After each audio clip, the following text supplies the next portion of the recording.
Hi, everyone. Thank you so much for tuning in to our event tonight. I'm Sophia and I manage Main's membership and events. Main is the premium investor network, and we were formed to support our country's startup ecosystem by connecting investors to promising early stage companies. So, apart from providing capital, our members actively mentor many entrepreneurs to get them investment ready, and they open up their networks for opportunities. So, tonight, our focus is to equip you with knowledge on how you can raise funds from angel and early stage investors. It is my great privilege to introduce our moderator, Joseph De Leon. He is the Director for Venture Strategy at Gravitas Prime and one of the founding members of Maine. As the Philippines' first AWS scout, he has had the privilege of collaborating with startups from all over the world, from Switzerland to Samoa, Kuala Lumpur, and Kazakhstan. He is also the ambassador for SeedStars Global and a mentor for a wide variety of institutions, such as the Founder Institute, German Accelerator, Impact Hub, and the UN Development Program. So, without further ado, I will let Joseph take it from here. Thanks, Soph. Good evening, ladies and gentlemen. Please join me in welcoming our distinguished panel. Kicking it off tonight, all the way from Singapore, Tina De Chicho is not just a great friend, she's also a brilliant business person, the co founder of two travel tech companies, an esteemed mentor for the German Accelerator, and part of the Karetsu Forum. Among her many career highlights as a storied professional, she led the founding team of Lufthansa and Intercontinental's IHG Group for Asia and Australasia. Tina has led, financed, grown, and sold web focused startups and has rich experience in growing B2B and B2C companies, driving market growth in Southeast Asia, Hong Kong, and Macau. And we're very grateful that she's generously taken an active leadership role in Main's efforts to attract female funders like herself and mentor female founders from around the world. Tina? Thank you. Thank you, Joseph. Always wonderful and privileged to speak with you and discuss things of importance. Thank you for having me here. Welcome, Tina. It's my privilege now to welcome our second panelist, and I'm eager to learn from the expertise of Franco Verona, the managing partner of Foxmont Capital Partners. Foxmont is a Philippine-focused VC firm and as a main corporate member, generously leads rounds, co-invests, and shares their knowledge with fellow members. Before Foxmont, Franco was the founding general manager of Grab Philippines, setting the stage for the powerhouse that it is today. He's also the co-founder and director in Global Media Post, a boutique agency based in Singapore, specializing in production and sales, business intelligence, supply chain sourcing, and M&A advisory services, and a partner at Vintage Grail, a Manila and Hong Kong-based watch shop specializing in vintage and extremely hard-to-find watches. Franco started his career as an analyst at the Woodrow Wilson International Center in DC. His focus was on cross-border trade and the economic benefits of NAFTA. Good to see you, Franco. Thanks for having me, Joseph. We're very glad to have you here, man. And we're also very glad to have a fine gentleman who actually welcomed me into Maine, the OG startup coach, Artie Lopez. Artie Lopez is the co-founder of BrainSparks, the first and only founder-focused incubator in the Philippines. He's also the vice president for high-impact investments at First Asia Venture Cap. With over 15 years of experience in the tech startup industry in Southeast Asia, Artie has played a pivotal role in the Philippine startup scene. He is a founding member of Maine, a SeedStars ambassador, and co-organizer of one of the country's largest innovation conferences, Ignite Philippines. As a world-renowned startup coach, Artie has helped countless of startups, small businesses, and social enterprises develop their ideas, accelerate their growth, and raise necessary funding from investors globally. Good to have you here, brother. Hello. No need to adjust your video, guys. It is actually just two very separate but good-looking men who look similar. But good evening, everyone. Thanks, Joseph, and happy to be here with the rest of the crew. Good to have you, bro. And to provide insights from her own experience, we're glad to have Tamara Meckler, co-founder of Fortuna Cools.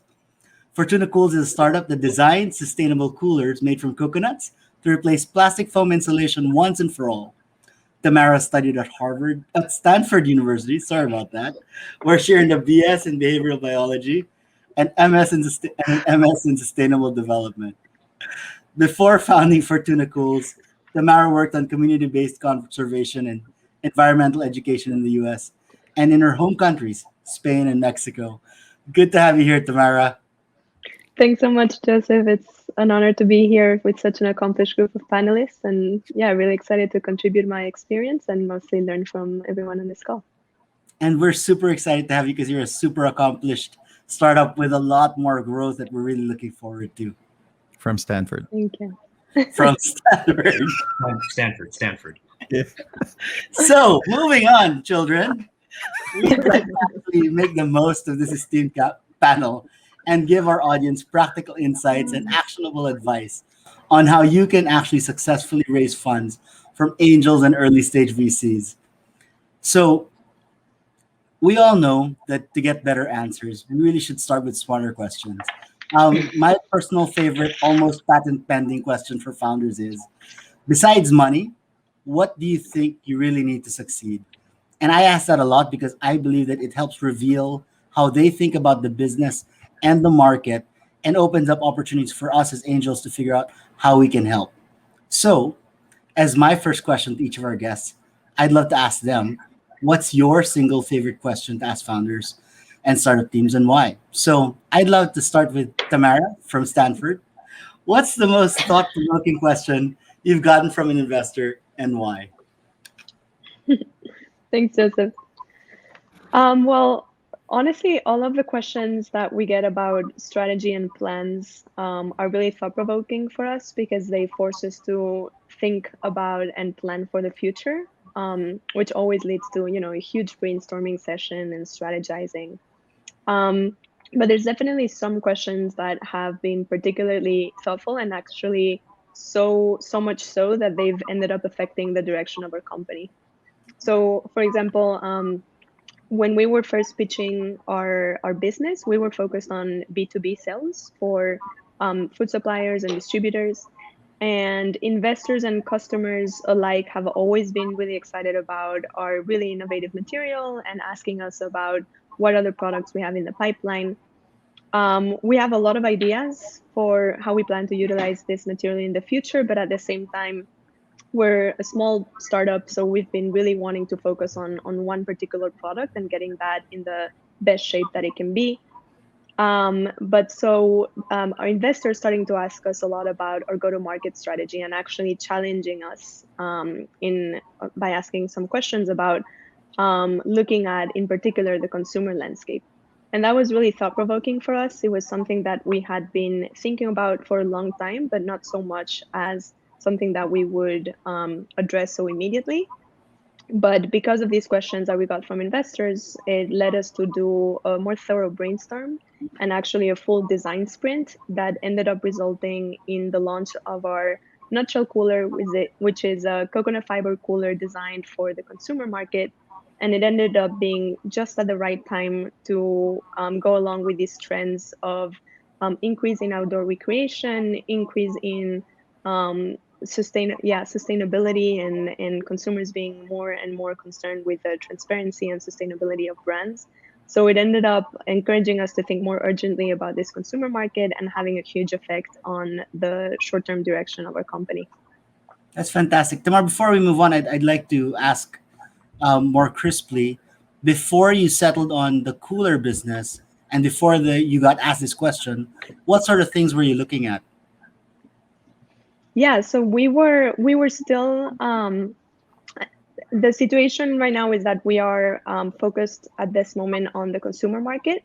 But before we got asked that question, we were really focusing exclusively on the business to business market. So we were designing coolers for fish suppliers, food distributors, which is still an important part of our business and how we expect to continue to grow. But the consumer market has been a really great opportunity to get our coolers out in the market sooner and to get a larger group of people really invested and excited about the success of our company. Fantastic. I'm looking forward to getting mine from Kickstarter soon. Yeah, it's coming Artie, soon. Artie, as an angel investor, startup coach, and VC, what's your must-ask question? Well, thanks, Joseph. So, for us, I think it would have to be why this, why now? And that's because we realize, and first of all, we want to know what drives the person to work on this startup. Why is this the problem that they want to solve? In a way, it's actually a question that goes deeper, where we want to find out what is your purpose as a founder or even as a startup. What is your purpose? And it's very different from what is your passion, because a lot of founders actually make that mistake where they get into startups for the wrong reasons. Either they think it's their passion and they want to work on it, but I'm a firm believer that while passion is important, it can only get you so far. Purpose is actually what really gets you there. It's what gives you the grit, and it what gives you the dedication and the commitment that you could go through all of these problems that you have with either fundraising, with your co-founders, or with customers in general, and that's what will really get you through. And that's why we want to find out: is there a deep purpose for the founder in working in this specific space? Why is Tamara working on working with this kind of startup with the coolers, or why are other startups working on terms of poverty, agriculture, or whatnot? And then the other side of that is timing. Why now? Because you could have a great idea, but at the wrong timing, it just doesn't work. For example, video streaming has actually been something that's it's been up long before YouTube launched. But when YouTube launched, there was a drop in prices in terms of storage, and also the bandwidth was improving all over the world. And those were the two things that really helped push the adoption. So timing is important, and for us personally, at least, and that's why we say in Brain Sparks, we like to turn dreamers into founders. Oh, and we also like to say we are a founder-focused incubator, because we're not too particular on the idea. When we work with founders, we want to see, oh, we know this founder has what it takes, and this might not be the right idea, this might not be the right time, but if we support him or her enough, we know that they'll get there, they'll find something. And this has been true for several of our founders. So that's why for us, it's really important to know why this, why now. Right. So why this? Why now? Why you? Fantastic. Yes. Tina, as a founder and funder, which questions have you asked yourself in the startups that's been a game changer for you? Yep. So, Joseph, I've co-founded Travel Tech and Airlines from when the internet was just starting and up to before the pandemic hit the world. So these days, like you, I look at 5 to 10 pitch decks a week as an advisor and investor. And I think everyone in this forum, in this panel, would know that there are a gazillion ways to look at a company and a number of a few questions that you need to ask, really. But after all, the DCF, the EBITDA, the comp set boxes have been ticked off. There's one important question that I ask myself and I ask those that I invest in. And that is super basic. And that's, is the founding team solid? Is the founder solid? Is the team committed, passionate, invigorated? Do they have the energy, or do they energize each other? So we know that the startup journey has a lot of uphill climbs, right? And there are a lot of success to celebrate. We you know that I remember my boss saying that oh oh, I have a 24-hour day. Yeah, but there's also the night. So it's not, it's you work really long hours, and I think it is important that the team are together, and the founder is solid. So I have seen, and I've been in startup myself, where the founding team have differences. And now I salivate knowing that what could they have been had they worked very well together. So it's important to me to ask: Are you guys in sync? Are you aligned?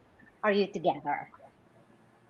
Fantastic. Because if you want to move fast, move alone. But if you want to go far, go in a team. Exactly. Franco, from you and your team at Foxmont, what's the secret question you ask startups before you give them the killer check like they do on TV? The killer check, eh? Is that what Foxmont's check is? Is the killer check? Is that a good thing? I don't know anymore. It's a good thing, man. It's a good thing, Franco. Okay, good. I'm glad it's still perceived as a good thing. No, I mean, I think for us at Foxmont, it's hard to say, right? It's hard to have like one question that defines our decision on a founder, and on a startup, right? Now, for us, it's really, how do we think about it more holistically, right? Like, is this really a problem that needs to be solved? Is their startup solving a real problem? Is this the right founder to do it? I mean, can they answer each and every question with conviction and know every part of their business like the back of their hand? I mean, can they defend any tough questions thrown at them, right?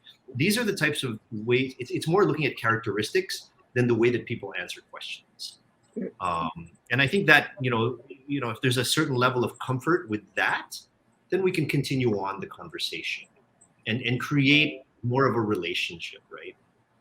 The way we see ourselves at Foxmont as an investor is somebody that really walks with our founders, with our entrepreneurs through their entire journey, from the seed stage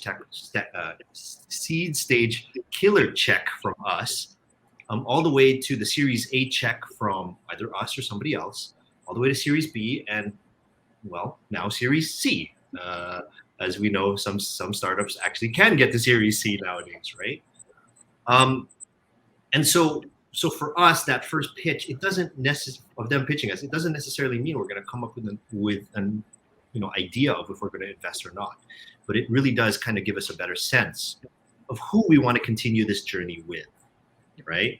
But really, to answer your question directly, I like to ask, why in the world would you do this to yourself?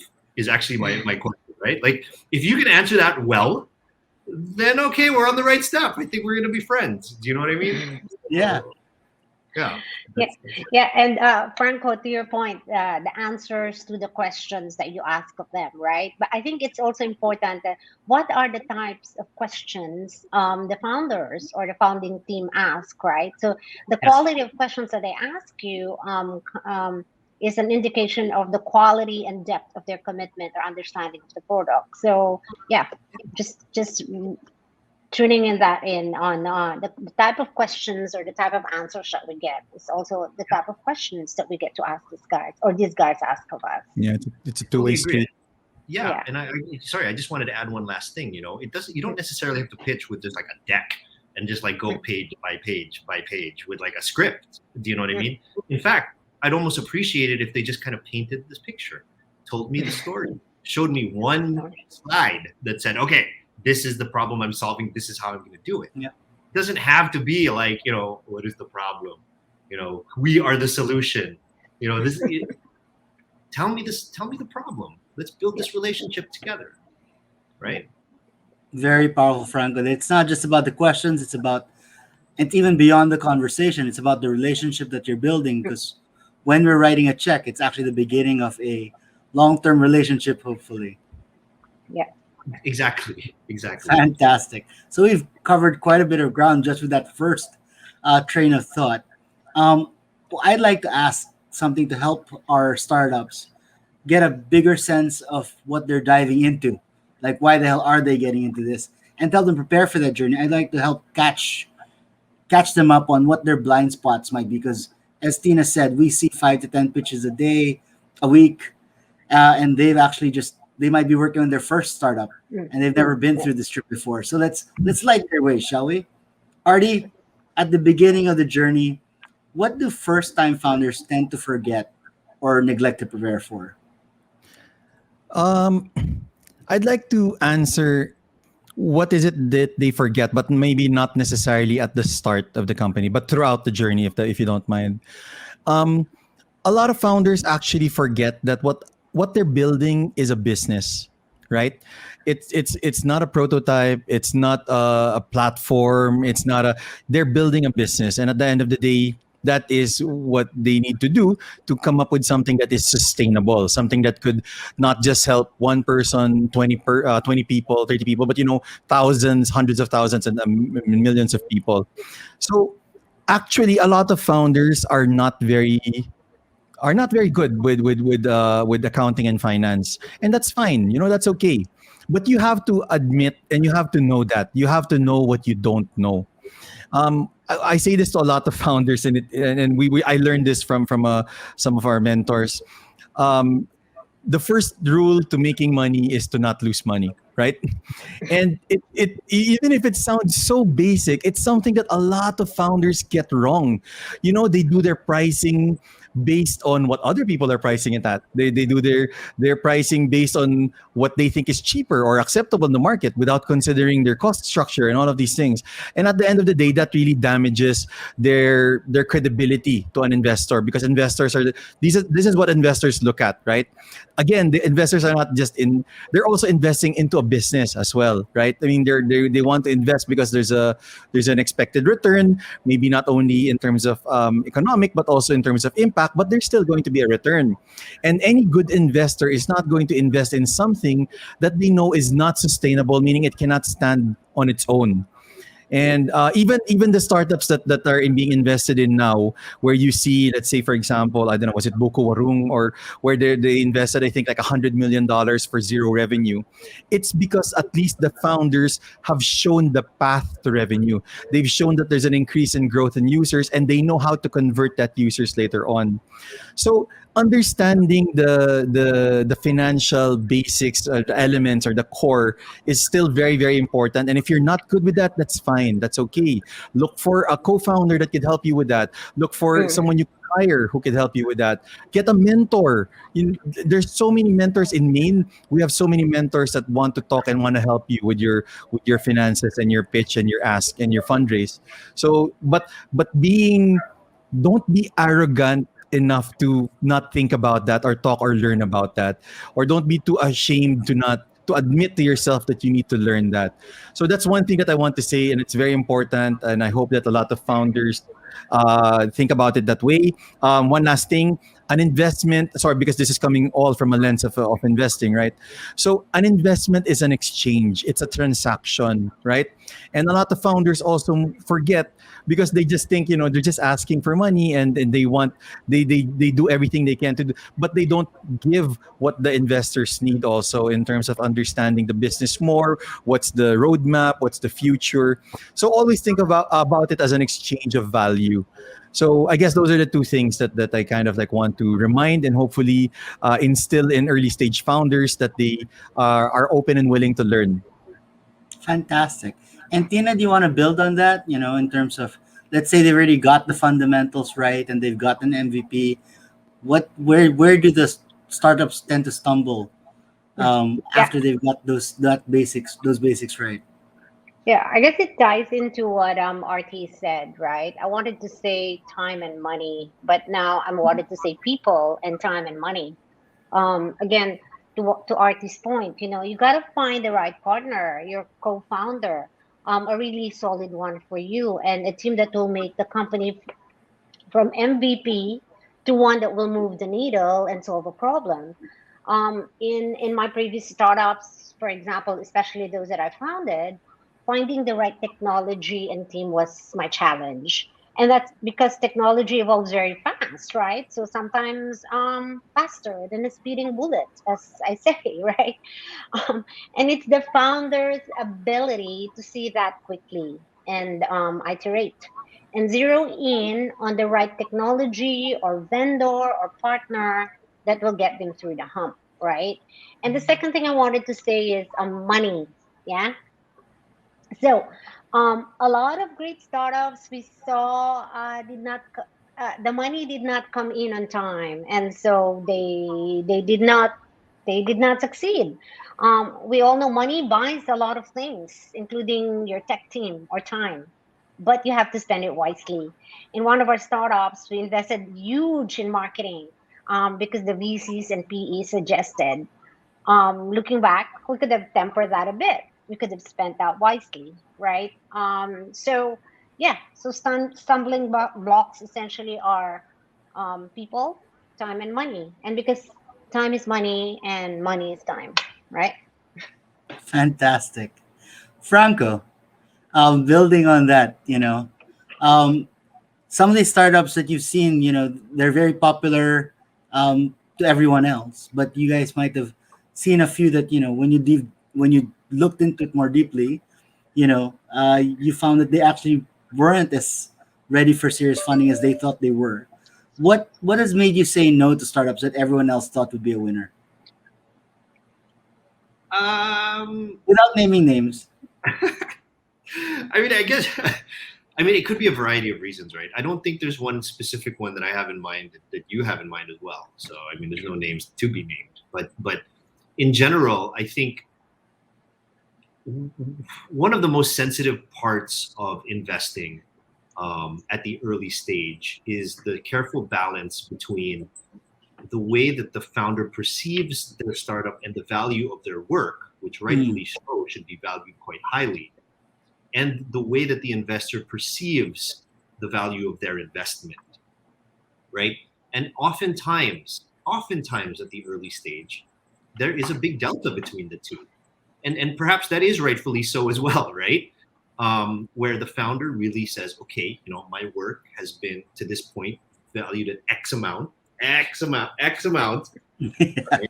And your investment, it's worth this much. Do you know what I mean? Yeah. And then it's kind of like, it's just this careful dance, right? Again, it's all about relationships and making sure that when we finally meet in the middle of the ballroom, we're both happy participants of the dance, right?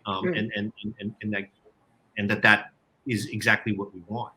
So a lot of conversations perhaps fall off because, well, we weren't able to meet in the middle of that dance ballroom, right? Maybe the founders really did believe that their business, their startup, their work was worth more than we could offer. Let's put it that way, right? And I don't think anybody's at fault for that, by the way, right? I don't think it's our fault, and I don't think it's the founder's fault either.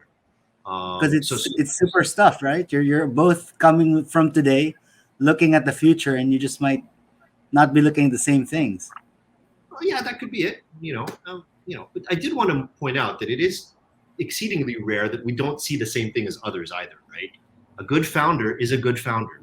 A good startup is a good startup, right? And we aren't going to go against the flow, just if the founder and the startup are great. We're not, right? And so it's very rare that actually does happen. Great. So talking about great founders and great startups, Tamara, if you could go back in time, what advice would you give, beginner startup Tamara and Fortuna Cools?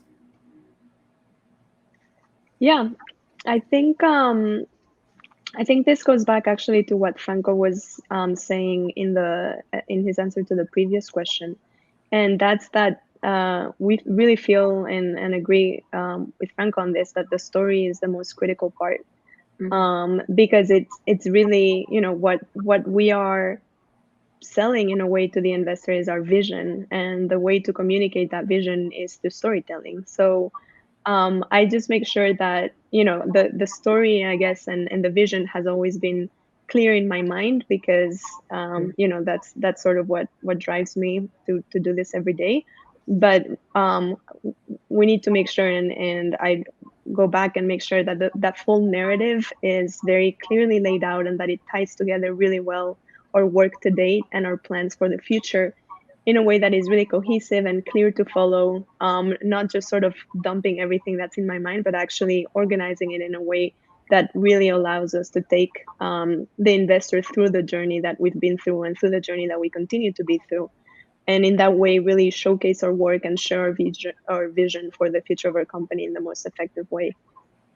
Very cool. And turning the table on ourselves, Tamara, as someone who's been on the other side of the table, what are our blind spots? What do you wish the investors could see that sometimes we don't? That's a good question. I feel like probably investors see a lot more than I know that they see. But I think sometimes investors focus a lot on on the numbers like revenue or number of customers. I think those are really useful metrics. And the sometimes it's the best way to get a quick snapshot of the state of a company. But for us especially, and I think this is true for startups at the early stage, and probably in particular for startups that are building a physical product like us, it can be very hard early on to get some of those numbers to be really, to really speak really well about the company, because we have a limited ability to really build and grow an inventory and make sales without having raised prior to that. So I think it's important to know that there can be other really strong early signals that are speaking to the future demand of the product. For example, I wish that investors could hear the conversations that we're having or that we were having with prospective clients, or Mm. read the emails that we were getting from prospective clients all over the world, because we were gathering so much excitement from day one, really just through our story. And that excitement is really, really valuable. And it's already translated to a really supportive community of partners, to press coverage, to word of mouth. That's really hard to, or was really hard to measure back then when we were fundraising, but actually has been really instrumental and really valuable to our growth. I mean, that's a great segue to my next question. So I'm going to ditch my prelude and just jump into it. So, Tamara, what made you decide that it was the right timing for you to A, start Fortuna Cools, and B, finally say, you know what, it's time to go beyond just bootstrapping and actually ask for outside money? Yeah, so we started Fortuna Calls actually as a grad school project. So we were very lucky in that we had a chance to do a lot of the market and user research prior to building our company. And so through that process, we were able to identify and really pinpoint the problem that we felt was really worth working on, and at the same time started to uncover this really impactful solution that we wanted to commit to full time. And so it was, after going through that process that we decided, we found a more effective and more sustainable cold packaging solution, and we really feel very strongly about the impact that can be having on customers and on rural communities, and we want to build a business around it. And we felt like we were in a good starting point at in that place. And we were also lucky to be supported by grants in the first year of our company. And so that allowed us to do a lot of experimentation and testing and get our product in a good place for piloting. And so we did small pilots at a small scale with customers. It was pretty much like hand built prototypes. We were very, very, very lean. We didn't have that many resources, but we got to a place where we were really happy with the performance of our coolers and with the feedback of our customers, and we were really ready to scale up those pilots and put more money into some inventory. And so that was really a point where we realized we needed to get investment, because we needed to get money to be building those prototypes and scaling up our solution.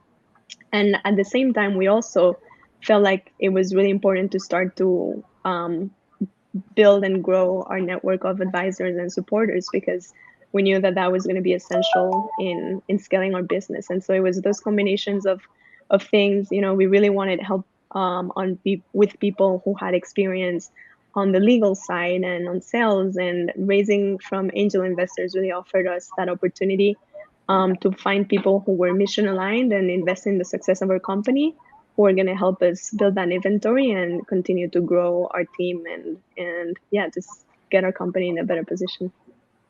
One last follow-up question on that. Was there a particular moment, like a scary moment, you all said, okay, let's go jump in and ask people for money? Yeah, I think it was that moment when we started to get more interest from this sort of network of early testers. They were ready to start buying more coolers from us and testing bigger quantities in their inventory and in their supply chains, and we just didn't have the ability to be meeting that demand. And so we really needed to jump in quickly and get the money that we needed to place a purchase order. Fantastic. And I'd like to turn the tables now on the investor side. So, Tina, when you see brilliant startups that are coming to you, so many of them, How do you decide whether it's the right time to invest in them or not? Mm.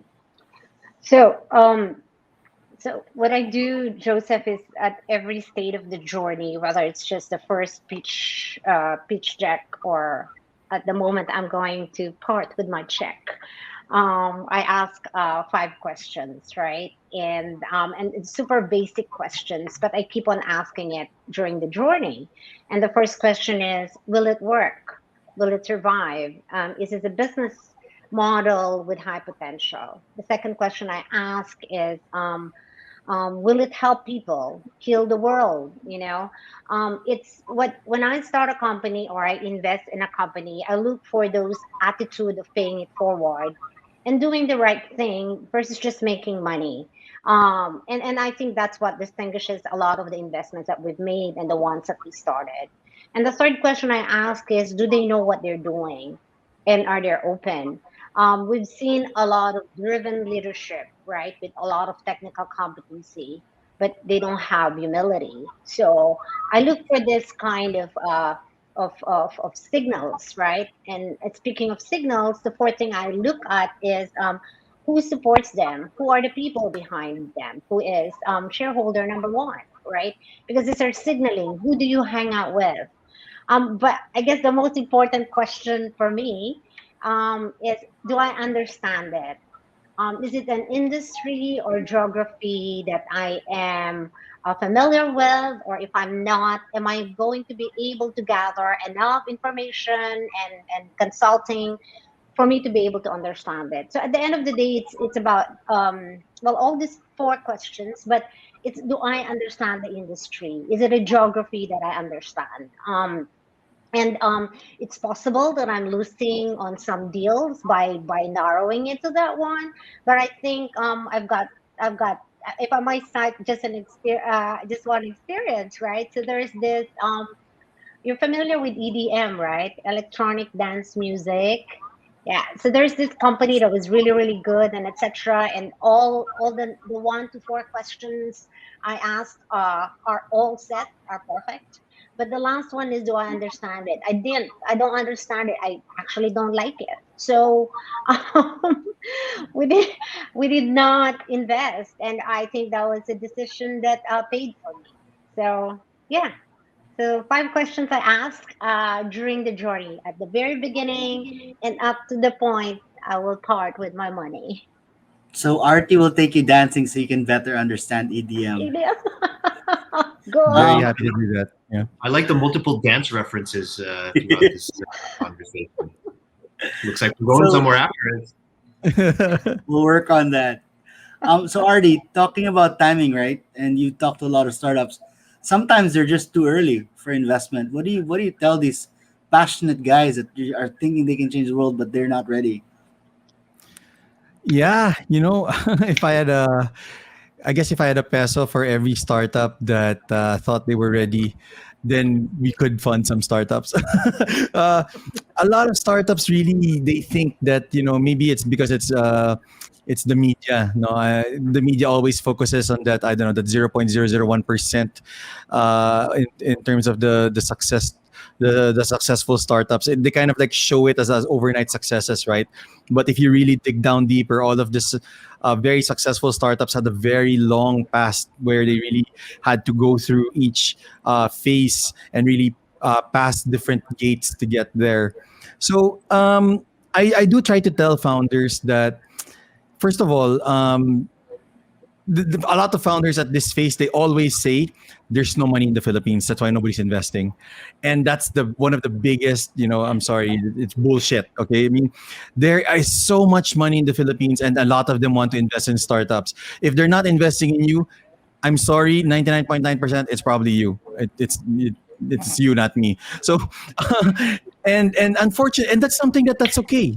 As long as you are humble enough and intentional and mindful enough to know that and understand that You just need to move forward step by step until you get there. And when you get there, then it will become easier. People will start approaching you, wanting to invest with you. I'm sure Franco feels the same way. He's met a lot of early stage guys where it took a while, and they're like, okay, that now it's time. Actually, one of the companies that we co-invested with Franco and Foxmont Educacion, I met Henry in 2014. And I already liked what he was doing. I thought that it was great for the education sector of the Philippines, but the timing wasn't right for us, at least for us as investors. And we waited 3.5 years, and we monitored him through those 3.5 years. So just because we said no at the start doesn't mean that it's not a done deal. That's why this is something that founders should know. So we waited about 3.5 years, and we invested in the pre-series A, and then they're doing the series B now, I think. So yeah, so that's don't give up right away. And if you're not ready yet, just do what you need to do to get ready. Now, yeah, if and other things that I wanted to say is that if you are too early, it's actually the best time, because this is where you could actually show your metal. It's like, there's a book, Angel by Jason Calacanis, where he actually says that it's when you look at founders, you have to look at the founders that can create value with zero or limited resources. Those are the best ones. And the worst ones are the ones who pitch you this awesome deck, this awesome video, and at the end of it says, and that's why I need $300,000 so I could start this thing. Because that means you can't even get something off the ground. Oh, by the way, if you want to know if you're too early for investment, I'll give you 2 tips. If you're either what we call a table napkin entrepreneur or a pitch deck entrepreneur, you're too early. That means that you haven't moved forward from that. You haven't built anything from that. You haven't created value. So that's one. So definitely, I think that you have to kind of prove your worth. You have to, and then the other thing that I wanted to say is with regards to validation. If you have not done good validation, the chances of an investor investing in you is going to be very, very low. And I would put that into too early, right? And a good example would be Tamara, because they did amazing validation. When I heard their story, I was like, wow, you can't get any more validation than this. The people that they were testing out, or they were piloting with, were wanted to already buy from them right there and then. And they didn't even have a manufacturing process in place. They were building it themselves. I mean, I literally saw her carry one of those boxes up a building to show us, and I said, okay, can I order? Can I buy here? This is the only one. So it just shows that you really have to validate. And once you get that validation, you actually will feel more confident when when you're asking for investment and when you do fundraising, because you know that there are people who really want your solution to the problem that you're trying to solve. So yeah, don't fall into the trap. The Silicon Valleys, or the Shark Tanks, where it seems like you're just pitching an idea and someone's gonna throw, like, I don't know, $500,000 because you're so cool. There's a lot of work that needs to be done. Get a lot of mentorship, again, MAIN and a lot of other investors. Oh, and I always also tell founders, talk to other founders, especially founders who have fundraised. You'll learn so much. That's why we like building communities. That's why in Brain Sparks we connect founders to other founders, because the learning that you can have there is something that is the value there is extreme. So really learn from other founders, mentors, and you'll know when it's the right time. Fantastic, Ari. Franco, I'm going to ask you the tough question again, man. What happens if it's the other side of the table, right? What do you do with startups that come to you and they might be too late? They've come into something that's a crowded market or a sunset industry. What's it going to take for a startup that's coming into something that is seen as too late as an industry to stand out for you? I mean, what is too late, right? I mean, coolers exist. They've been around for a long, long time, I think, right? So actually, I don't know if we perceive at Foxmont anything to be too late. In fact, what we do see and what we look for are people that have unique, interesting angles that they want to approach the market with. And perhaps Fortuna Cools is the best example of that, right? Right, like social media. It's been around for a long time, right? education has been around for a long time. These are all industries that have literally existed since, we were all, since I was like 5 years old, right? So like not that long ago. Um, but but really, it's that, right? For us, um, for anybody to come in to us and pitch, it's not necessarily like we look at it like, oh, it's a sunset industry, et cetera, et cetera, et cetera. It's more about how the founder looks at tackling that specific problem. I mean, I think Tamara and Fortuna Cools is a very good example of that. She saw an industry. She wanted a unique way to tackle a problem. It's actually two problems if you think about it, right? And she put it to the market. So for us, strong founders with a background in resilience, knowledge and network in the space, and a unique angle to approach the market is for us the right time, right? Fantastic. So, Franco, building on what you just said, right? That it's not about the timing, it's about the team, Yep. right? Between solo founders and rock stars, is there anything you want to add about when you're looking at the people that you're going to be backing? Um, what does it take to be the right founder or the right team?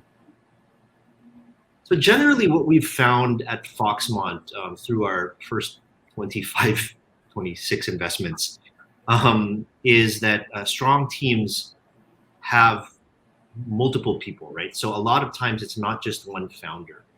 I know that in the Western world, a lot of times there is just one founder, one visionary, and everybody else is basically working for that visionary.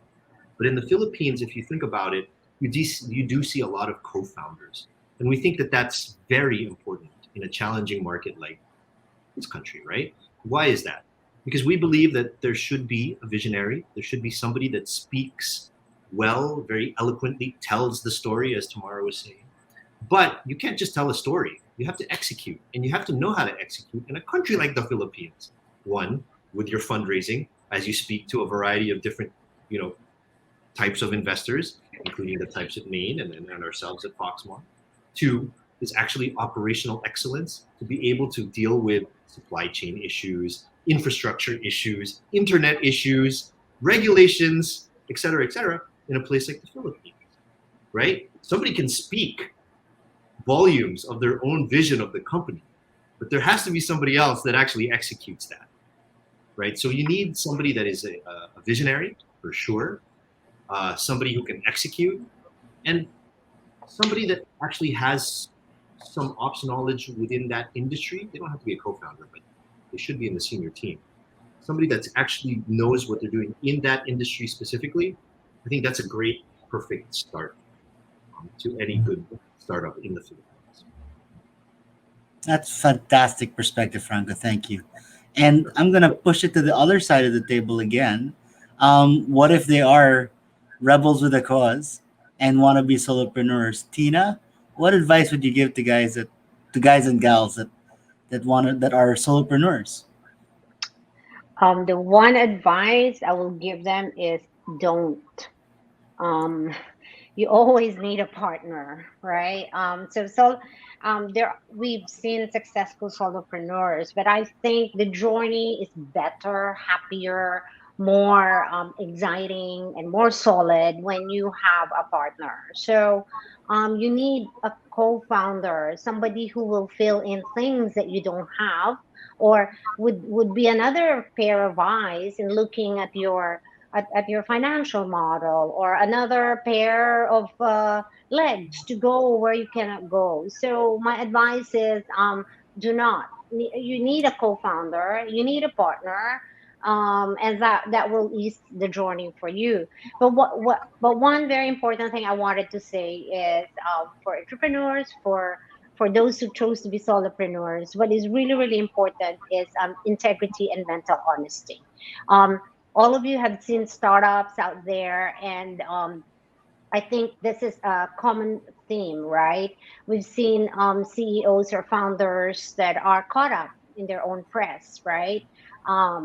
Like WeWork, Adam Neumann, right? Or the Theranos woman. If they're only a little bit honest, it will be a different a different world for them, or a different company that we're looking at right now. So in the Philippines, we've seen real estate moguls who trumpeted their development when there is none. So my advice is just get it right. That way, you also help build a strong startup ecosystem. So just integrity and mental honesty, and get a partner, get a co-founder. And actually, yeah, Fantastic. the co-founder keeps you honest. That's so Mm. Yes, true. So true. I second that. I always tell my founders who are solo founders that they need to get in on that stat. yeah.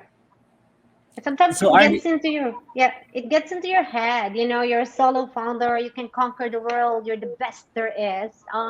Yeah, you need someone to check on you. Yeah, Yeah, you have to understand And, your own and limitations as well. yeah, It's so and true. fair enough? honestly, someone to keep you sane, because trying to build a company alone, it gets crazy, man. And I'm sure founders, some having someone to bounce ideas and problems and challenges off with is really important. yeah. I'd like to push this even further, right? And in terms of not just one startup team, Artie, do you think that it's possible for founders from two different startups to actually come together and form strategic alliances? Oh yeah, definitely. I actually think that it's a good a good existence of when you have two different founders that maybe have failed, but then they do have that experience and knowledge that if they come together, they actually could build something great. Or you actually don't even need to fail. I mean, maybe a good example would be Zagana. Zagana's founders, that's Josh, who used to be with Pushcart, and I think it still is in some capacity. And Steve C from Great Deals, right? So they were I guess successful in their own right, but at the same time put together they were able to come up with a very good platform in Zagana, and I think that it's because of what they learned in both sides, right? So you have Josh who learned in the grocery space and in the retail space, and then you have um, Steve, who learned how to empower and enable companies omni-channel, right, or build e-commerce companies from scratch. So I think that's a good example. Actually, there's one company also that right now that so one of our portfolio companies, Next Play, which is an esports, the largest esports company in the country today. I recently connected them with Justin of Veer, if you remember. Yeah. So Justin used to be with Veer. It's a VR. It's a VR company that was trying to do training. And because of that experience in working with corporates and in building teams, he can help Gab, whose background was in marketing and branding because he came from Ogilvy. They bring together that in building right now. I'm hoping that it works because I put them together like fairly recently, like 2 weeks ago. Hopefully that will work well for Next Play. So yeah, definitely. I guess the reason I mentioned that is because it shows that I'm a firm believer that founders can be really good, either co-founders or even employees in startups. And even when we're hiring, I try to look first, like who are the different co-founders who are unfortunately maybe the company shut down and they're looking for jobs. That's where I look first before I actually go and look for people, let's say in corp or other companies. So yeah, definitely, I agree that can be done. Excellent. And Tamara, like live experience from you and your team, what have you learned along the way with your co-founders about building a team? Yeah, I think I really agree with everything that I've been hearing all of you say so far. I really believe that entrepreneurship is ultimately all about forging partnerships. It's impossible to build anything in a vacuum without the support and partnership from other people. And finding the right people and teams to partner with is going to help you and be key in building an awesome product, building your brand, your supply chain, a passionate community, and generally just a great company. And the very first partnership, and probably the most important one in terms of really defining your company mission and what your company stands for, is the partnership between co-founders. And so that relationship is just so important, and for so many different reasons. I think Artie was bringing up the at the personal level, and I think even that is so important, because founding a company is really like living in your own little world. So much is happening all of the time, and all of it is new and unique, and most of it nobody else knows about. And if you have a co-founder, you get to share all that with someone else. And at the professional level, you gain so much from bringing different perspectives and different skills to the table, learning from each other. You work more efficiently because you can distribute the work more creatively just by bouncing off ideas and brainstorming and strategizing together. And yeah, as you start to grow that team, that effect just continues to multiply. And that's growing that team via new partnerships and growing that team by hiring new employees. And so I think you have to be super deliberate about who those early hires are, because they're going to be wearing a lot of different hats, and they're going to be representing your company, and they're going to be affecting how your very limited resources are allocated. But at the same time, it can help accelerate your growth so much more quickly. You can really feel like you can get to accomplish so many more things, even with just one additional person in the team, have more ambitious milestones, and just get fresh eyes and fresh ideas to really flesh out the vision and move the company forward. Fantastic. So building on that spirit of sharing freshness, I think it's time for us to wrap this up. And I'd like to catch everyone's like key thoughts or last piece of advice for all the startups that are trying to fundraise and be investment ready. I'd like to kick it off with Tina. Your last words for our audience.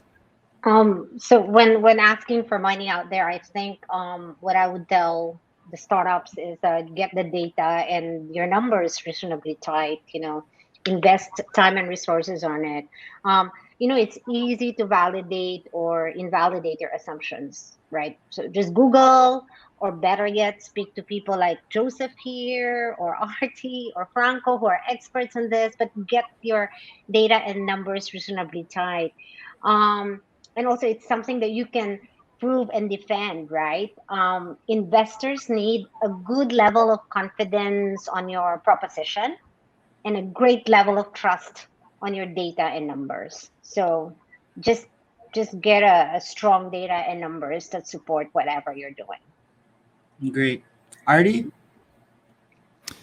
Yeah, so I think I have a unique perspective because I've been a founder myself long time ago, and then as an enabler through an incubator, and then as an investor in a VC. And one thing that if I look back in my experience is that I thought I knew everything I needed to know when I was fundraising. And I was one of those people that said na walang pera in the Philippines, and because nobody would give us money. And now that I am evaluating deals, I was like, oh wow, I knew nothing. I was Jon Snow of investing, and I think that that's important. So connected to what Tina said, we really you need to know what you don't know. Talk to people, get mentors, talk to other founders. Community is super important. If you're a solo founder, find other founders to work with, and maybe that can help guide you. Look for your co-founder. Um, what else? Nowadays, actually, there's so much material. I'm so jealous of founders today because you go to YouTube. Oh man, there's like it's a treasure trove of information when it comes to fundraising. My favorite, by the way, guys, you could go to Slide Bean. So look for the Slide Bean channel on YouTube, and then they also have a partner channel. I forget what they call it, Destiny Ventures, I think, or something. But those two channels are really great when it comes to teaching founders about fundraising, what are convertible notes, what's a safe note, what's a equity valuations, and all of these things. Don't be ashamed if you don't know it yet, or don't be embarrassed. Everybody here is willing to help, because the more that we learn and the more that we teach other founders, the whole the rising tide raises all boats, right? And we want to help all these founders so that the startup ecosystem really gets to that level. And I've seen it before. What we were like 9-10 years behind Indonesia. Now we're so close. We're like what I'd say something like 3 to 4 years behind. So yes, that's all I wanted to say. We're here to help. If you need help with fundraising or getting there, talk to us. Artie for president. Franco. Winner. Got my Franco, vote. your thoughts?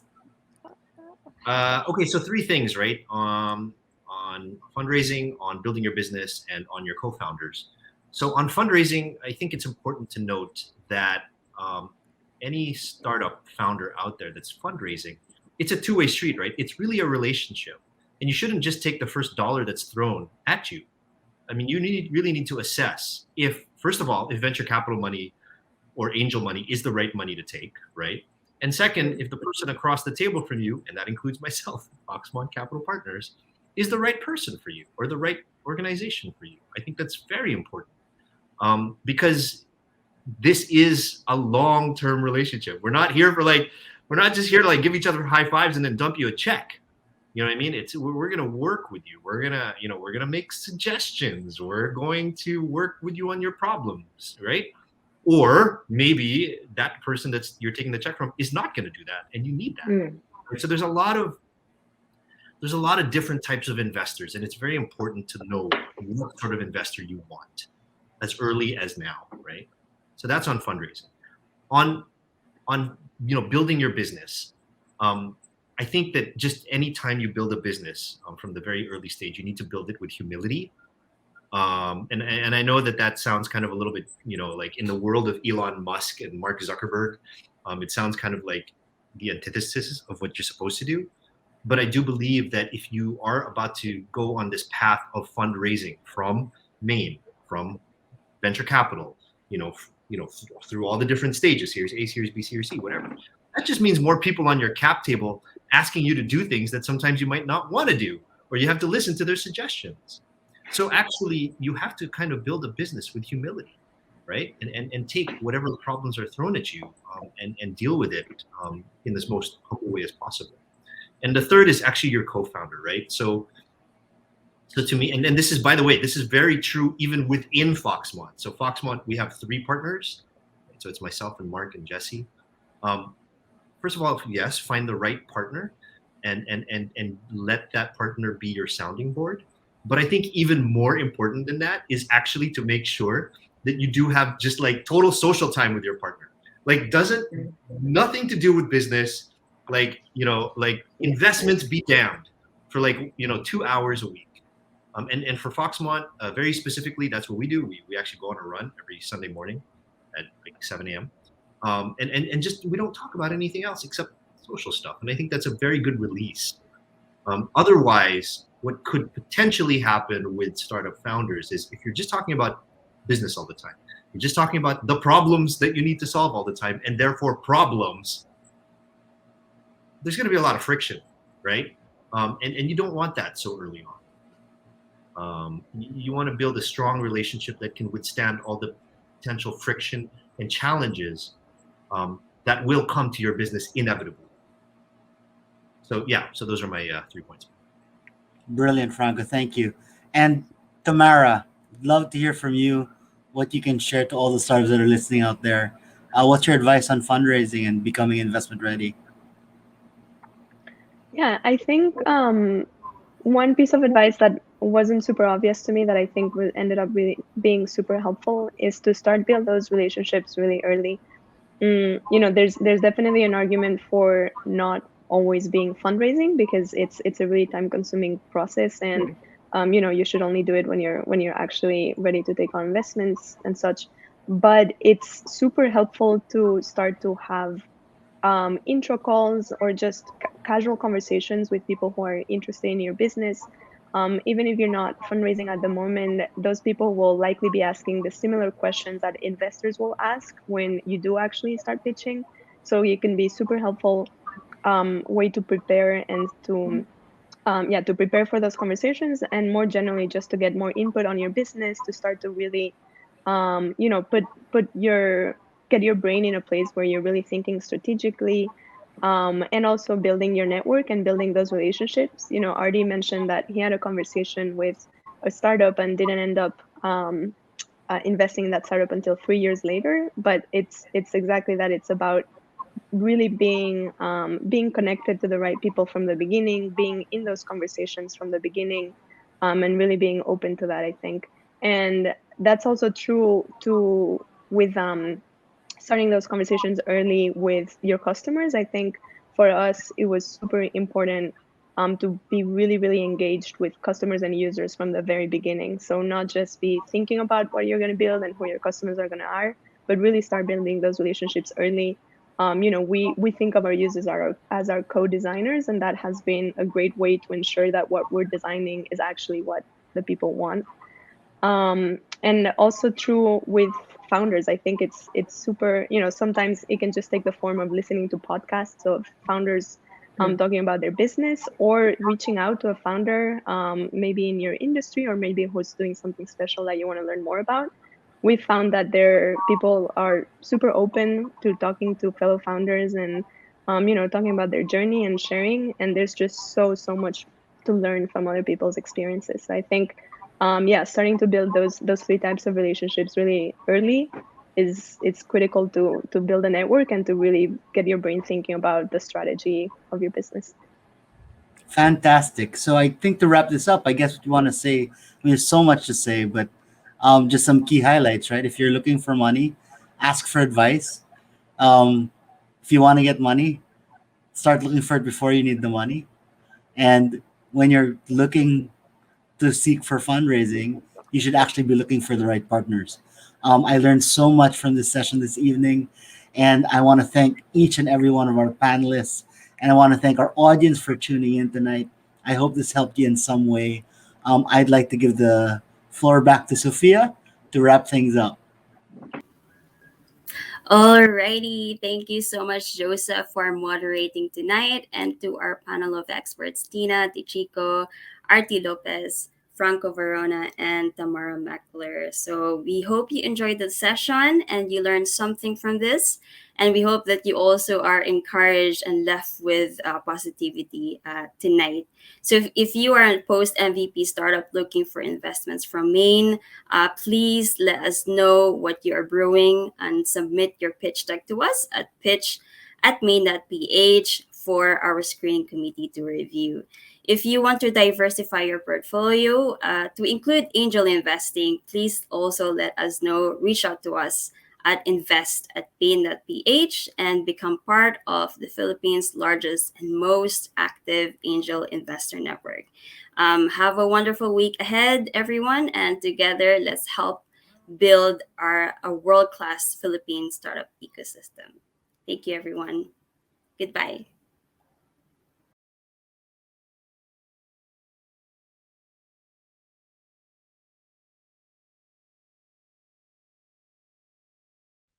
This is Brittany. She's been tasked with producing the company's next big event, happening in just a few weeks. The event technology options are seemingly endless.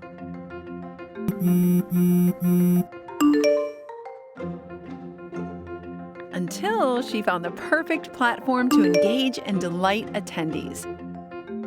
This is Excel Events, a virtual and hybrid events platform that has all of your must-have features in one place. From connecting attendees to brand exhibitors, seamless networking functionality, and custom ticketing options, you can manage the event ecosystem all from one place.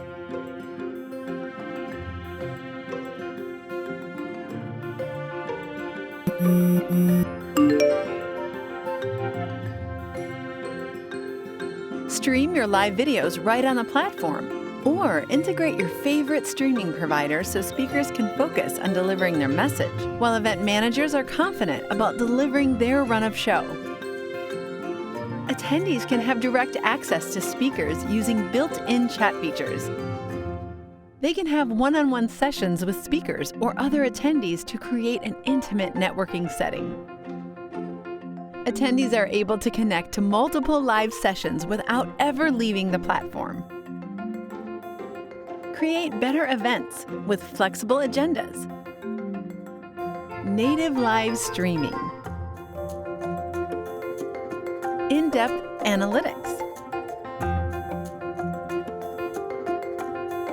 Lead gen management. Multiple concurrent session functionality. Integration with popular software solutions.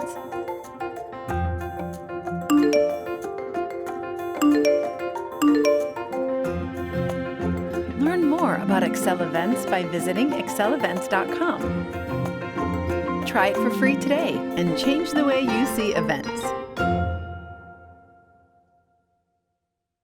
Your customers have bills to pay, essentials to buy, and services to hire. Make it secure, reliable, and hassle-free for them with PayMaya. PayMaya's payment solutions have you covered because now you can accept all kinds of cashless payments any way you do business, whether it's in-store, delivery, via mobile app, on your website, or even without a website. Plus, you can monitor your business growth on a single dashboard. Nandoon ka at my lowest. Nung isa-isa na wala mga customers ko. Nung akala ko, pasara na shop ko. You gave me hope when all seemed dark and when I was lost. You encouraged me to look beyond, to go beyond, to focus on my family, friends, and blessings despite it all. Lahat yun, naitawid ko kasi nandyan ka sa tabi ko, nagpapaalala na kaya ko. So ngayon dahil sa'yo, mas matapang na ako to face any challenge. And now I realize what matters most. So thank you. Thank you for being there for me through everything. Nagbago man ang mundo, alam ko, kaya ko na harapin ang araw-araw na walang takot. Kasi you are just right by my side. And I can always count on you. Kaya salamat, ikaw talaga ang BFF ko.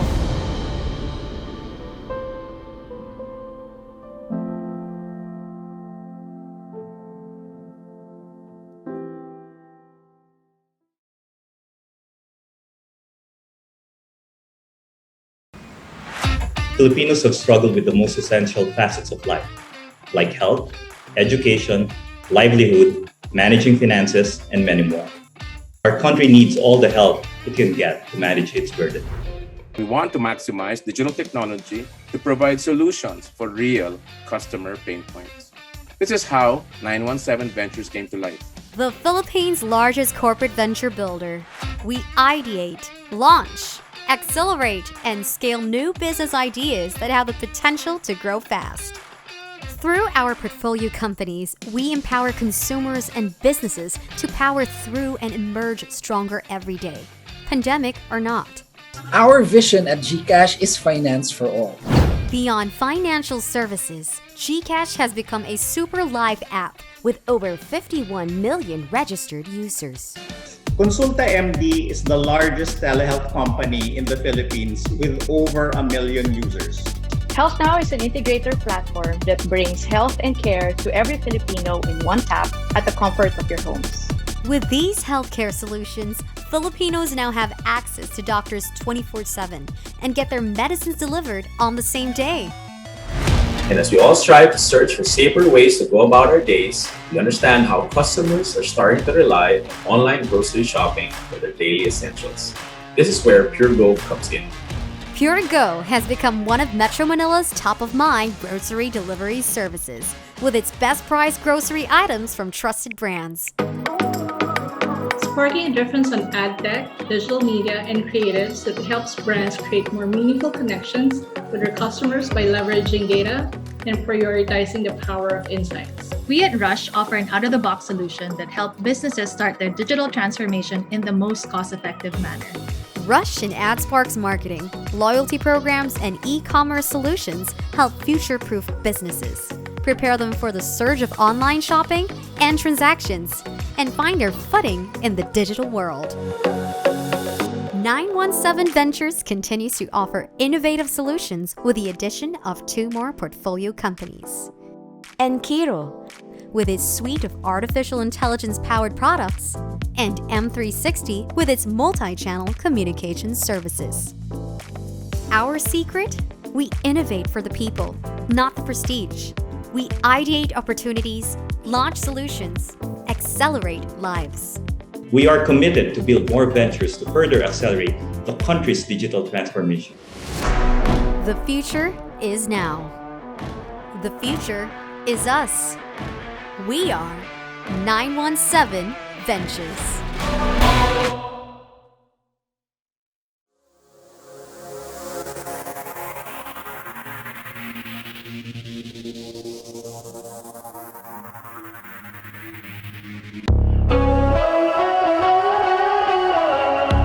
Multisys Technologies Corporation is your one-stop system provider. We do advanced systems research and development, focus on evolving assets of IT systems, platforms, and software solutions.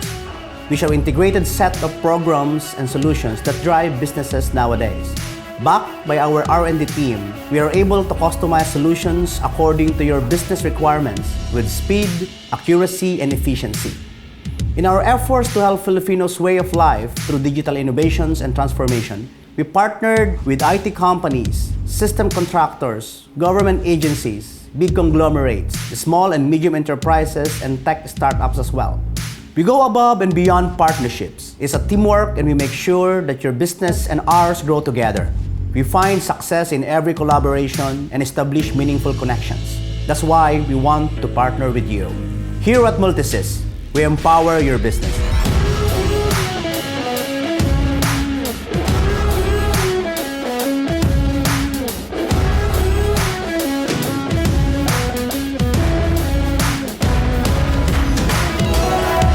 Multisys is a one-stop software company.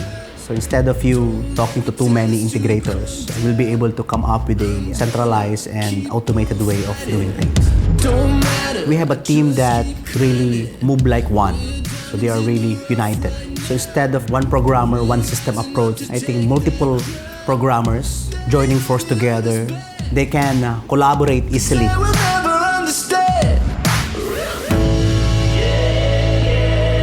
We have speed, we have accuracy, we have efficiency.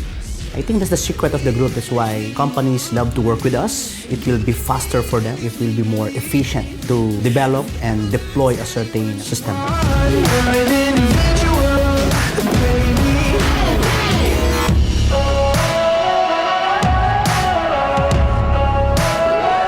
They are a designer, they are a coder or programmer, they are a systems analyst, they are a quality control expert, and they're a UI and UX expert as well. That skill is not easy to really somehow have in one program.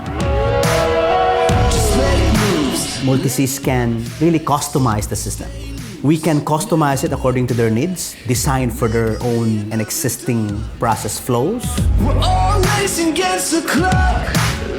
Priority of Multisys is to elevate the lifestyle of every Filipino by delivering automated, integrated systems to make sure that we can fast-track the operation, processes.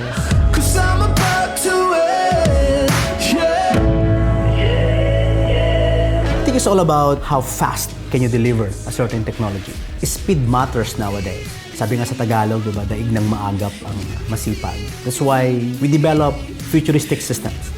What we do is that we predict the future, we develop, and then the moment that we are partnered with a certain entity, we're able to show them a live system. It's not a PowerPoint presentation. It will be a prototype, it will be a working system. So this will give them an idea how to solve a problem. This will give them an idea to expedite their processes. So not only showing them a vision, but showing them a solution already. We develop end-to-end solutions for 8 industries now.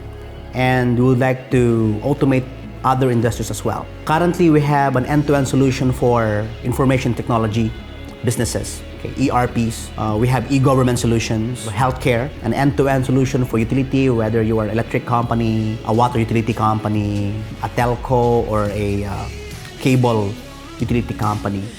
We do also retail, hospitality, academe, and of course, the new one is the banking and finance.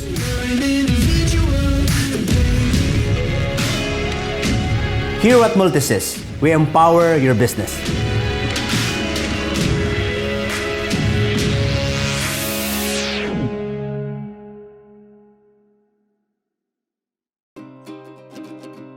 There's a reason why for the last 13 years, startups overwhelmingly prefer to build on top of AWS. We have the largest number of services, making it easy for you to take on some of the biggest challenges with the smallest teams. We also have partnerships with the top VCs, accelerators, and incubators around the world, making it easier to secure your next round of funding. I'm a solution architect with the AWS Head Start program. What we do is we work with startups in the education sector, and we help them build their services on AWS. So We Power Tech is AWS's diversity and inclusion outreach program. The program is really twofold. One is to increase the number of underrepresented technologists within the industry, and the second is to provide a platform for them to be seen and heard. you're wondering how the AWS evangelism team might be able to help your startup, there are many ways. We're technically credible across our entire catalog of products, so we can help you figure out which services might be able to meaningfully impact your business. We also want to help tell your story. So if you're building something cool, we want to know about it and help spread that message to the world. So you might end up on stage at an event like AWS Summit. If you're a startup, you should also definitely check out the AWS Lofts. These are event spaces that are free to anyone with an AWS account. And you can treat them like co-working spaces, but the awesome thing about them is that we also have people like technical evangelists like myself, solutions architects that come and give hands-on technical workshops and sessions to help you learn how to more effectively utilize the AWS products and platforms that you're already building on top of. We are a dedicated team of people that love startups, that we just want to come and help you with whatever we can, whether it be technical or business focused. We are here to help guide you and make sure that you do have a say in what's going on. We do get your feedback. We do bring that feedback to the service teams. That is what we're here for.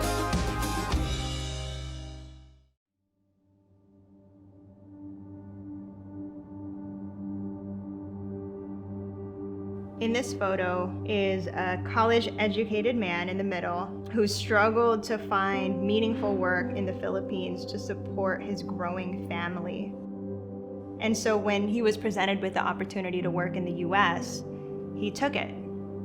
And he was separated from his wife and children for 7 years. And finally, after lots of hard work, sweat, tears, prayers, and by God's grace, all of the details worked out so that his family could be reunited again in California. And as I look back at my life, the sacrifices and intentional choices made by my parents were ones that allowed me to have the confidence and the opportunity to dream. And today, my faith and personal identity in Jesus Christ gives me the freedom to dream even bigger. Did you know that 10% of the Filipino population ends up working abroad due to lack of job opportunities here in the Philippines? That translates to thousands of mothers and fathers who are faced with a similar kind of difficult decision that my mom and dad had to make many years ago. Either to stay here in the Philippines, unemployed or underemployed, but together with the family, or for one of them to go abroad with the hopes of being able to provide for a better future for the kids. And one of my big dreams is to be part of creating 10 million meaningful careers here in the Philippines in the next 30 years to help eliminate the need for families to make that same difficult decision that my parents had to make. And that's what Dream Bigger Ventures is all about. We are committed to supporting the local entrepreneurship ecosystem here in the Philippines in any way possible, while going deep with select Filipino founders, providing them whole life leadership training, tailored mentorship to help take their business to the next level, and access to values-aligned capital so that these founders can flourish in leading their own lives, their families, and their ventures. If you're a Filipino founder and you want to learn more about the ways Dream Bigger Ventures can support you on your entrepreneurial journey, I invite you to go on our website, fill out the contact form, and we will get back to you within 5 days. I look forward to hearing from you soon.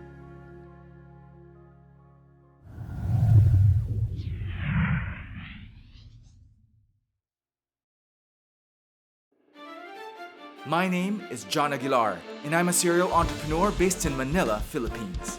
I've gathered a formidable cast of business and industry leaders looking to fund and support the country's post-pandemic solutions.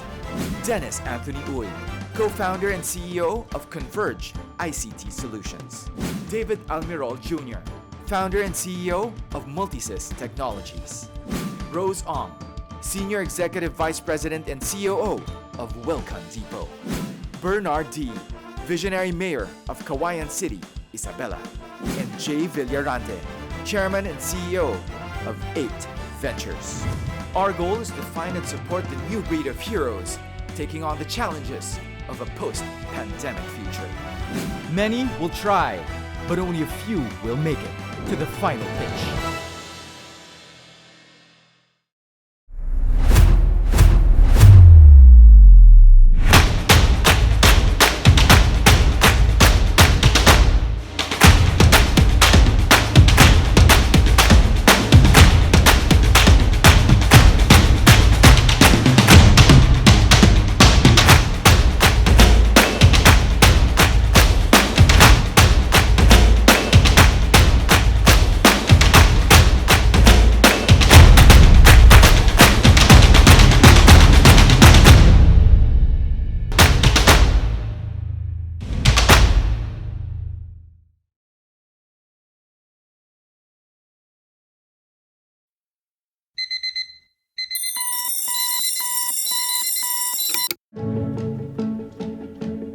We know it's not always easy finding passion and purpose. We know sometimes you can feel more overwhelmed than inspired. But we also know that connecting people to jobs that matter really matters to you. And that's why we're here for you.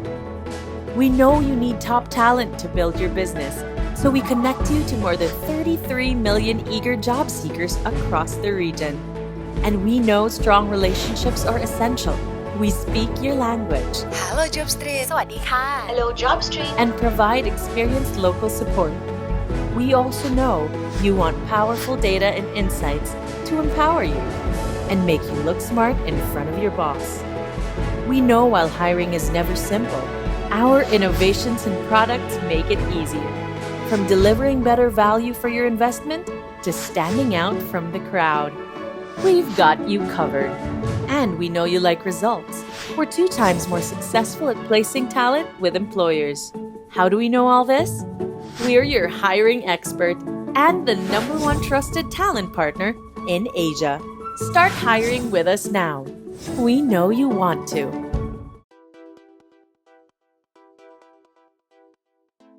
Here at Open Space Ventures, we believe in investing with active intelligence. We have a singular focus on Southeast Asia, and we invest in tech companies across all the different sectors.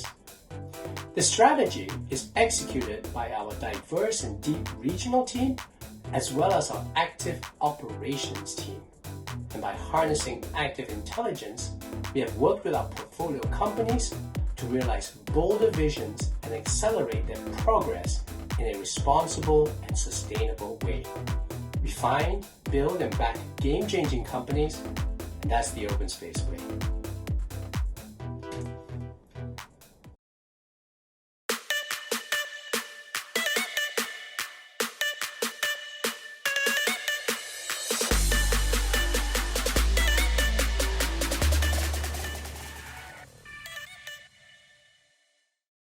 If your business isn't online, you need to catch up and fast. PayMongo helps you accept online payments from credit cards and e-wallets, whether you're selling on social media or through your own website or app. Get started with no upfront costs. Sign up for free today.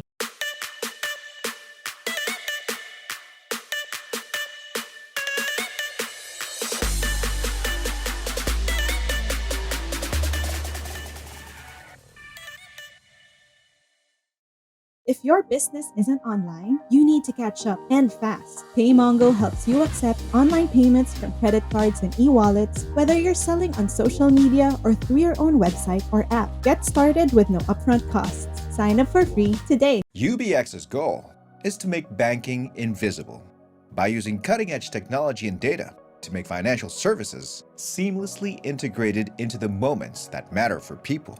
By digitizing financial institutions and their back-office systems to make processes more efficient. By equipping entrepreneurs with the proper tools to run their businesses and empowering them to participate in the global economy. And by leveraging on years of experience in banking and finance, logistics, real estate, and tech services. It is our mission to build safer, faster, and more customer-centric fintech solutions for a more financially inclusive tomorrow. Because at UBX, we include everyone. Calling all small business owners, meet Communicart, a Rappler-led initiative where small businesses can advertise on Rappler's platforms at affordable rates. Get featured on our socials or through a listicle. How about an article? Let Rappler's discerning audience know about your business. Email us at communicart@rappler.com for more information.